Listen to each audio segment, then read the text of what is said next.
What's up, everybody? Started a little tardy because having some login issues. So thank you for your patience here. We'll wait for everybody to jump on. Laura, if you're on, let me know. I already see a Laura fan page. Oh, the fans are coming out already. Let's see what we got. Let's see what we got here. How y'all doing? Hello, Betty. Hi, Sabby. We got Cherry on. We got Donna and Lolly. North Carolina in the house. All right, let's see. Let's see, Laura. Nothing quite yet, but I'll keep my eye out. Oh, here we go. I think we're ready to go. Normally I have music, but you know, I gotta put some batteries in the thing. Woohoo! What's up? Hey, nothing much. What's up with you? Oh, I'm doing fantastic. I was a couple minutes late. I apologize. You know, sometimes Don't even worry. Of course, it's one of those days where I don't know if technology or the internet is working for me. So I'm like, oh no, is it me? Can I not see it? What's going on? I'm glad we're in this together. I know. I was trying to log on, and then the login information. I'm like, we do this every single day. This shouldn't be an issue, Laura. You know what? It's one of those days. It's one of those days. I Technology is just like, you thought I'm going to work for you? Nah, I'm not. always at its mercy. I saw a post the other day saying that you're always on the couch. The couch is where you live, but like you're doing a lot of stuff while you're on the couch, so at least you're being productive. I have to say that was a rare day for me. I feel like my whole 2 months and weeks just really led to that moment of me being like, this couch is my home now and I shall never leave it. It's been a busy few weeks for sure. So this weekend, to be honest, I really pushed and forced myself to not work at all. That's what I was trying to do, and especially with a 3-day weekend. I feel like every day can kind of be like that, but it was like so great just to kind of relax and chill. What did you do? How'd you spend it? Oh, truly like not doing anything. I did a little bit of work, but that was it. I ate so many carbs. Pizza, I might turn into a pizza. Wait, you're on the pizza? You're on the pizza train? You know, it's my favorite food in the world, and I probably average 3 to 4 a week. Oh my God, Jason, I'm obsessed. Like I'm Italian, so I'll make it. I will order it. I'll make it. I'll do whatever I want with it. I just love pizza, pasta, homemade sauce. I'm all for that. I am so Italian, and I really just let my Italian carbohydrate freak fly this weekend. Keep it flying for sure. Are you in LA? Yeah. How about you? Are you in LA? Yeah, I'm in LA. My wife and I moved outside of LA. I kind of think where your mom, I was looking up Wikipedia and who knows what's true or not, but kind of where your mom has her dance studio. I don't know if she still has that. Okay. Yeah, in that area for sure. So that's crazy. We're loving it. I love that area. It's so beautiful. We'll have to discuss our favorite pizza spots offline for sure, because that could be a whole nother 30-minute discussion. But you know, on the same page of you being so busy, you released new music during quarantine and your fans are absolutely freaking out. I mean, I'm reading a lot of the comments right now, but now that a couple weeks has passed since you put the song out, what kind of response have you gotten? Oh, it's been amazing. It's been crazy amazing. You have to understand, for a lot of my OG fans, love that term. Can't Hold Forever is a song that means a lot to them because it's quite old. I wrote it in 2016. It's a bit of a long story, but it was like kind of accidentally, because of miscommunication, leaked. And so a lot of my fans heard it and they were obsessed with it. They loved it, but I wasn't ready to release it. It wasn't ready to get released. And so they heard it in 2016. 4 years later, I finally released the song. And so it's a song that they are obsessed with and I'm obsessed with. I love it. I made a few kind of changes into the production, but it's basically the same song that they heard and loved. And I'm really excited I can finally put it out, truly. You co-wrote the song, so kind of take us back to that day, that week, however long it took you to write it. What was going through your mind? What was on your heart when you put it out? Well, there's a few things to be honest. So one, kind of setting the scene, I just released my first solo single as an artist ever, which is Boombox. And I remember I was coming from a radio interview, I think on Kiss FM with Ryan Seacrest. And so I was I've heard of coming him. from, yeah, I'm not sure if you guys know. And so I was coming from that interview to this session. And, Boombox, I love it. And obviously it's a song that means so much to me, but it's a very different vibe than Can't Hold On Forever. It's like a little poppier, a little brighter. Can't Hold On Forever is moody. It is dramatic. It has a lot of drama to it. And so I think sonically I was really wanting to write something kind of big and epic in that way. And conceptually, I think it kind of came organically. I came in with a different idea that we pursued a little bit, but then it didn't really go anywhere. And we just kind of started playing on the piano, and the melody kind of just came with the lyrics, which sometimes happens, doesn't always happen. And that chorus lyric kind of came to me like right off the bat. So, conceptually it became about this moment of wanting to share it with someone and not wanting to let go, not caring about what the future holds, just wanting to be in the moment with this person. Yeah. And ironically, that was the day that I met my current boyfriend, which is kind of crazy. We didn't start dating for a really long time. He actually, conceptually, if you ask him what the song is about, he thought it was a breakup song, which it was not in my head. So ironic that we co-wrote it together and had very different vibes about what the song was about. But it's a song that truly changed my life in more ways than one. And I'm so, so proud of it. I'm so excited I can finally release it. It's finally out. Oh my gosh, a long time coming. All your fans are saying it was worth the wait. And when you're writing with your boyfriend, what are the perks of doing stuff like that? Is it the most honest you've been with your work when you're, co-writing with someone that you feel so close with? You feel like you can be like, nah, I hate that, or I love that. What are those conversations? Well, Jason, the thing is, like, we weren't dating yet. That was the first day we met. So it was like, it was kind of an interesting moment because, yes, songwriting, you do get quite intimate and personal, and you talk about, concepts, and you philosophize together that you wouldn't instantly do on a first meeting with anybody, with a complete stranger. So I think on the opposite end, working with someone who isn't my boyfriend on a songwriting standpoint leads to a very intimate connection, no matter, if a romantic connection comes from it or not, right? Right. For us, it was something that we didn't even really totally pursue or think about for feelings until a year and a half later. And after that, we really didn't work together. We didn't really write together. Because I felt awkward. I felt all of a sudden kind of insecure and talent-wise. And also I'm like, well, how do I write a song venting about my boyfriend with my boyfriend? That's going to be tough. But we have, from that moment now in quarantine, been working together a lot. And it's awesome.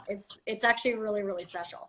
I love what you did for the lyric video for Can't Hold On Forever, because you basically incorporated your fans, which is a big deal for them, but they didn't know what they were getting themselves into. You kept it kind of DL, right? Yeah, I know. I've been doing these kind of secret projects.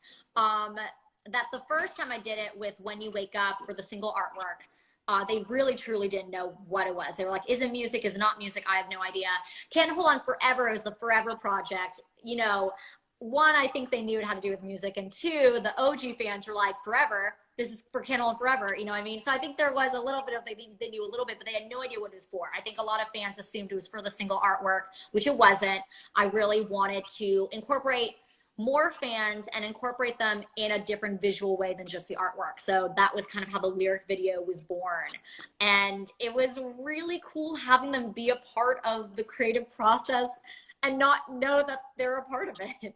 Yeah. I mean, you can read some of these comments here that I'm sure you're seeing, and it was pretty rad to see kind of how it impacted and affected them. And honestly, from the music, we've been talking about that, but I mean, you do so much stuff. The acting side, you've been acting since you were very young. And I was kind of reading up this week on some of these stories. And you never know if these things are true or not, so I'd love for you to clear them up. But I read one story that you knew you wanted to act since you were around 5 years old, you and your sister. And your mom was like a little, I don't know if I want her to do this. So that you guys go to a really established agency. And she was hoping that it didn't go well. She was basically hoping that you guys got rejected. And you would say, you know what, I don't want to be in this business anyway, but it kind of backfired. Is that true? Oh, 100%. So yeah, I mean, first of all, it wasn't even from me. It was like from my sister. My sister was like, I want to be an actress. I was a little sister, just kind of like 5 years old and being annoying. And we came in and I didn't even go in. It was my sister went in, did all the work. She loves to remind me of it. She's like, I did the work, damn it. The agent comes out and asks to see my mom. I follow in and the agent says, we want to take Vanessa. And my mom's like, what? And then I say in the most adorable voice I can possibly muster, well, I don't have an agent. And the agent was like, oh, honey, I'll take you too. And my mom was like, are you kidding me? And cut to, we've actually been with the same agents ever since. They moved to different agencies, but we've stayed with them I'm almost 20 years. How crazy is that? 20 years. Yeah. And you usually go through a handful of managers and agents. That's a long time to stay. That's some strong loyalty there. I love that. I mean, when it's, not broken, why fix it? Did you and your sister, even though there's an age, what's the age difference between you two? 3 years. 3 years. Even though there's a little age difference there, were you ever up for the same projects and one of you got it over another? You know what? Now we are, which is kind of weird. So we weren't ever, when you're young, 5 and 8, 8 and I'm doing math. I'm like, wait, 8 plus 3. I think it's 11. 11. Don't ask me. Like, hold on. 11, 14, all of these ages are like pretty huge age gaps in like the children's world. But now that we're adults, we do kind of compete over the same. And I think we laugh about it. Like there's been moments so many different things. When she auditioned for a film the other, like 2 years ago, that we were both kind of up for, and she got it. And then the year before we were both up for another one and I got it. But it's never kind of like been, thankfully, the two, like 1 versus 1. Because I think sister against sister. Yes, totally. Like, and I think because truly we are different types, and I feel like if the writer and the director see a character like how they see Vanessa, they're not going to see it like me, and vice versa. So, it's something that is kind of just a truth of the business, and thankfully we both understand it and we're both super close from it. When you start acting at such a young age, do you feel like it's helped you develop a thicker skin when you don't get the role that you're dying to get? How has that kind of played out in your life? For sure. I think when you start young, when you start at 5, you don't totally understand it, right? There's a lot of things that you kind of just don't understand. And through that not understanding, it kind of leads you to really get the weight off of it, right? There isn't so much weight on each project that I audition for, which I think leads to a lot of actors feeling the crushing weight of rejection. If they're like, this project is this to me and blah, blah, blah. For me, it's like I've auditioned for thousands of projects and have not gotten thousands of projects, like truly, from when I've been 5. And so I think it 100% helped me starting at a young age to get a thicker skin and kind of not care, realize like there's so much more to the world and so much more out there than the entertainment industry. No, though I love it so much, it's like, it's a bubble, and we don't have to just be, attached to that bubble. Well said. It's clear that you're not really affected by this industry, which is always refreshing for someone like me to interview someone like that. And in the middle of me saying that, I'm reading a comment that says, will you marry me? Do you have a specific way of responding to someone who asks for your hand in marriage that you haven't met? Oh yeah, you know what? I've gotten a few requests over social media. Always social media, never in person. It's so strange. Go figure. It's like people say things on social media and they don't say it in person. Yeah. And my first thought is like, take me on a date first, or where's the ring? I don't even see an emoji of a ring. So I Buy feel me like, dinner. I know. I got questions for you. I love that. We just did an Austin and Ally Zoom reunion on E! News a couple weeks back. And Yes. the response was tremendous from all your fans. How was it seeing everybody in the cast again? And what kind of emotions did it bring up? It was so good. Truly, it was so, so good. And, we hadn't all seen each other in probably around like 2 years, I want to say. I saw Ross and Calum all together at my Roxy show actually last year, which was so special. And I'd seen Rainey individually, but we hadn't all four of us kind of seen each other. And we were planning to hang out in person when quarantine hit. Like truly, It was like the week of. And so being able to do that Zoom reunion was so special and meant so much. And after the Zoom and talking to you guys, we like literally had our own like FaceTime 4-way conversation and got Kevin and Heath, our creators, on, and it was so awesome and special. Did you leave going, I would love to do a real reunion? Because that's where everybody's heads go after that, Oh my God, we talked about it. We've talked about it a bunch. We've all like been very kind of public about it. I would in a heartbeat be down to do a movie for sure. To do like, I'm like, yes for it. But obviously, one, our schedules are all crazy. Not necessarily now, but our schedules are crazy. And two, it's not really up to us. But I think all of us, like, we loved working together. We loved hanging out. We truly had a really special bond. So we're down.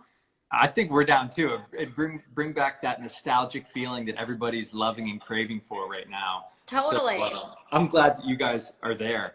Well, I don't want to take too much more of your time up. So when this quarantine social distancing thing is over, what is the first thing that you're going to do? What are you craving to do that you haven't been able to do in a few months? This sounds so cheesy, but it's really true. Give my parents a hug. Like, yes. I'm such a hugger. So I'm actually going to really I'm not sure what I'm going to do in life when quarantine is over. And I feel like it's still not appropriate to hug people.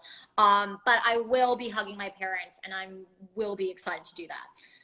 I'm with you. It's something as simple as hugs. Like it's true. I mean, I miss doing the same thing. I miss seeing my parents. I take it your parents are doing okay health-wise. You'll be able to see them. They're all good. My dad just officially retired this week from teaching. Let's go. That was exciting. Yeah, his last semester was on Zoom, but it was exciting. What did he teach?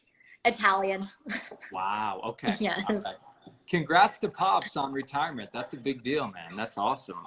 Well, Laura, it was so good to meet you. I don't think I've ever met you in person. I don't think so either. I know. I'm excited we Instagram live met, and one day we will actually meet in person. This counts. Yes, this counts for sure. We got a lot of mutual friends, and they speak very highly of you, and I can see why after this. So congratulations on all your success. New music is out, and I know you'll probably keep dropping some new music. People go crazy. They're like, when's the album? And they just can't get enough.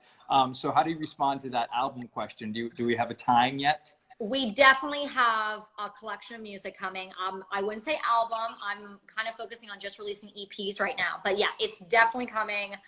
I was going to release it at the same time I was going on tour this summer. And obviously tour on summer is not happening. So EP has been pushed back a little bit, but it's happening. It's going to be coming out. You guys heard it right there. Laura, thank you so much. I hope you have a good rest of the week. It was nice chatting with you. Thank you. Thank you so much. Have such a good day. Stay safe and sane. You too. All right, we'll try. Bye. Bye-bye.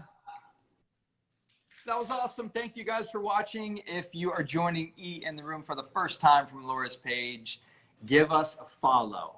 That's all we ask. Just give us a follow. We just hit 14,000 followers. I don't want to brag, but let's just keep kind of building there. And we have great people on. Tomorrow I'm back, 1:30 West Coast time. And we'll see you again soon. Thank you guys for all your comments. That was awesome. Bye.